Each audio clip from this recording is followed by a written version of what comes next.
बिस्मिल्लाहिर्रहमानिर्रहीम। अस्सलाम वालेकुम मोहतरम नाज़रीन, उम्मीद करता हूँ कि आप सब लोग खैरियत से होंगे। इंसान इस दुनिया में आता है तो इंसान पर वक्त कभी भी एक सा नहीं रहता। कभी वो अरूज का वक्त दिखता है, कभी इंसान पर ज़वाल आता है। ज़िंदगी में आसानियाँ भी आती हैं, मुश्किल वक्त भी आता है। तो अच्छा इंसान तो वही होता है कि जो हर हाल में अपने रब का शुक्र अदा करता है। अगर मुश्किल भी आई है तो उसके बाद आसानियाँ भी हैं।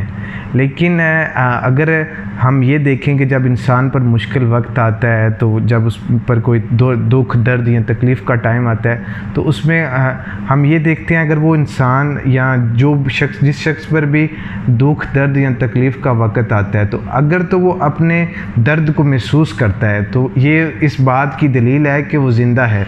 इस बात की दलील नहीं है कि वो इंसान है, बल्कि इस बात की दलील है कि वो ज़िंदा है। इंसान होने के लिए कुछ और करना पड़ता है, इंसान होने के लिए मेहनत करना पड़ती है।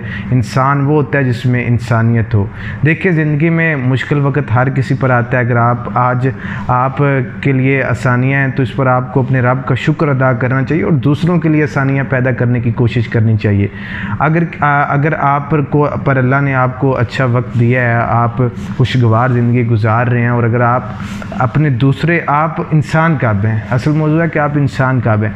आप इंसान तब हैं, पहली बात क्या थी कि अगर आप जो है वो अपना दर्द महसूस करते हैं, तो ये इस बात की दलील है कि आप जो है वो ज़िंदा हैं। लेकिन इंसान अब तब हैं जब आप दूसरों का जो दुख दर्द या तकलीफ़ है उसको महसूस करते हैं। जब आपका कोई भाई तकलीफ़ में होता है तो आप उसके दुख दर्द या तकलीफ़ को अपना दुख दर्द या तकलीफ़ सुनते हैं, तो तब जाके आप इंसान कहलाते हैं। और इंसान होता ही वही है जिसमें इंसानियत हो। अदरवाइज़ बाकी जो हर इंसान को अपना दुख दर्द तो जानवरों को भी महसूस होता है। तो अगर इंसान को दूसरों का दुख दर्द या तकलीफ़ का एहसास नहीं होता तो उसमें और जानवरों में कोई फ़र्क नहीं है।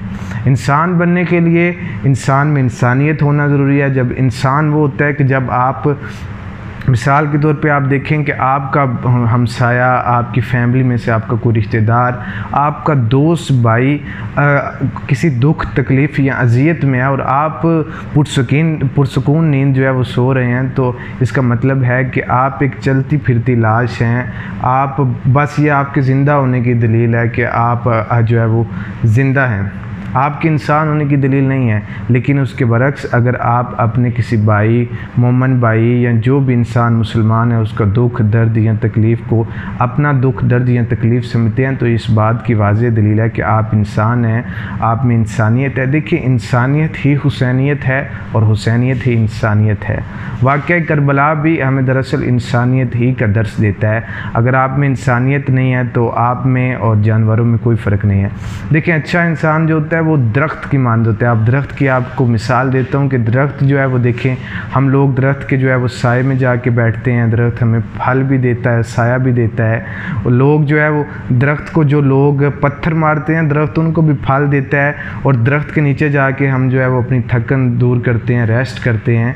तो इंसान को भी दरख्त की मानद होना चाहिए, लोगों के लिए आसानियाँ पैदा करने वाला। चाहे आपको लोग अज़ियत भी दें, लेकिन आप लोगों के लिए आसानियाँ पैदा करें। लेकिन आजकल बड़े अफसोस के साथ कहना पड़ता है कि हमारे मुआशरे में इंसान बहुत कम है। इंसान जो है वो आजकल आंखें तलाश करती हैं इंसान। कभी कभी आजकल इंसान जो है वो इस मुआशरे में हमें मिलते ही नहीं है, ऐसे इंसान के जिनको दूसरों का दर्द तकलीफ़ का एहसास हो, जो देखें कि हमारा यार ये भाई तकलीफ़ में है तो हम इसकी मुश्किल हल करने के लिए कोशिश करें। हमने देखा है कि लोगों के साथ, घर के साथ लोग मर रहे हैं, लोगों के पास खाने के लिए कुछ नहीं है, लेकिन दूसरा जो साथ वाला उन्होंने शादी पर 1-1 करोड़ रुपया जो है वो तक खर्च कर दिया। और साथ हमसाया अगर बीमार है तो 1 लाख रुपया अगर ज़्यादा से ज़्यादा उसके इलाज पर खर्च हो रहा है तो लोगों ने वो खर्च नहीं किया। तो ये लोगों के मुर्दा होने की दलील है। और ये इस बात की दलील है कि अगर आप ऐसे मुआशरे में ज़िंदगी गुजार रहे हैं जहाँ लोगों को दूसरों के दुख दर्द या तकलीफ़ का एहसास नहीं होता, तो आप एक मुर्दा मुआशरे में जो है वो ज़िंदगी गुजार रहे हैं। और अगर आप ये देखना चाहते हैं कि आप इंसान हैं या नहीं हैं, तो आप ये बात अपने आप में ये देख लेंगे, क्या आपके जब किसी भाई को کسی دوست کو، کسی مومن، کسی مسلمان، آپ کے ہمسائے، رشتہ دار، سب سے پہلے تو ہمسائے آتے ہیں، پھر رشتہ دار آتے ہیں، باقی لوگ تو آتے ہی بعد میں ہیں۔ تو اگر کوئی آپ کا ہمسایہ، دوست یا رشتہ دار جو ہے وہ دکھ تکلیف میں ہے، تو کیا آپ کو اس کی دکھ تکلیف جو ہے وہ اپنا دکھ درد یا تکلیف محسوس ہوتا ہے؟ تو پھر آپ انسان ہیں اور آپ میں انسانیت ہے۔ انسانیت جو ہے نا، یہ ایک بہت اعلیٰ کوالٹی ہے جو ہر شخص میں نہیں ہوتی ہے۔ میں انسان تو اسے کہنے نہیں چاہتا جس میں انسانیت نہیں ہوتی ہے، بلکہ وہ تو ایک چلتی پھرتی لاش ہی ہوتی ہے جس کو لوگوں کے دکھ درد تکلیف کا احساس نہیں ہوتا ہے۔ تو آپ اپنے معاشرے میں، اگر آپ کو اللہ نے بہت زیادہ عزت دی ہے، اللہ نے مال و دولت سے آپ کو نوازا ہے، تو آپ انسان بن جائیں، آپ معاشرے میں ان لوگوں کی تلاش کریں کہ جو اذیت میں زندگی گزارے ہیں، جو دکھ میں ہیں۔ آپ اگر کسی کو کچھ نہیں دے سکتے تو آپ صرف ٹائم نکال کے اپنے اس بھائی کے پاس چلے جائیں، اس کا غم بانٹ لیں، تو یہ بھی ایک بہت اچھی بات ہے۔ تو اللہ سے ہم یہ دعا کرتے ہیں کہ اللہ ہمیں دوسروں کے دکھ درد تکلیف کو اپنا دکھ درد تکلیف سمجھنے کی توفیق عطا فرمائے۔ اللہ ہمیں اپنے معاشرے کے لیے آسانیاں پیدا کرنے کی توفیق عطا فرمائے، اپنے ملک کے لیے آسانیاں پیدا کرنے کی توفیق عطا فرمائے، کیونکہ انسان وہ ہوتا ہے جو اپنے لوگوں کے لیے جیتا ہے، جو دوسروں کے لیے جیتا ہے، اس کی زندگی جو ہے وہ دوسروں کے نام ہوتی ہے، وہ ہر وقت اسی کوشش میں لگا رہتا ہے کہ وہ کسی نہ کسی طرح دوسروں کے لیے آسانیاں پیدا کر دے۔ اللہ ہمیں اچھا انسان اور اچھا محب وطن بننے کی توفیق عطا فرمائے۔ دعا میں یاد رکھیے گا اور اپنا خیال رکھیے گا۔ اللہ حافظ۔